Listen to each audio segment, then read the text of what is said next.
मुलींच्या पालकांनो सावधान, थोडं लक्ष द्या. गेल्याच वर्षी 2024 मध्ये महाराष्ट्र शासनाने मुलींना मोफत शिक्षणाची सवलत दिलेली आहे.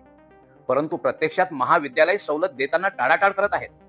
सरकारच्या नियमानुसार EWS, SCBC, OBC या तिन्ही गटातील मुलींना शिक्षण आणि परीक्षा शुल्कामध्ये 100% सूट दिली जाते.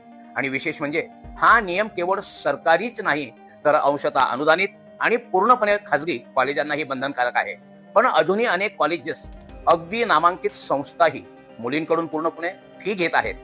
पालकांना याची माहितीच नसते. काही वेळा तर कॉलेज म्हणतात हा नियम फक्त सरकारी कॉलेजसाठी आहे किंवा फॉर्म भरताना तो पर्याय निवडला नाही म्हणून आता लागू नाही.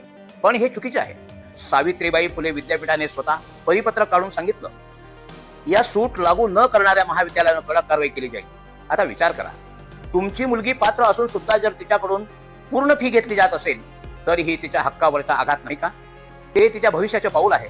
म्हणून पालकांनो, आता वेळ आहे जागरूक होण्याची. तुमच्या मुलींकडून जरी फी मागितली जात असेल तर कॉलेजकडे लेखी विचारणा करा, त्याचे उत्तर मागा आणि गरज पडल्यास विद्यापीठाशी संपर्क करा. आवाज उठवा, कारण की हा फक्त एका विद्यार्थिनीचा प्रश्न नाही. हा हजारो गरीब, मेहनती, वंचित मुलींच्या आयुष्याचा स्वप्न आहे. कारण आज जागरूक पालक बनलात तर उद्या आपली मुलगी शिक्षित आणि सक्षम नागरिक बनेल.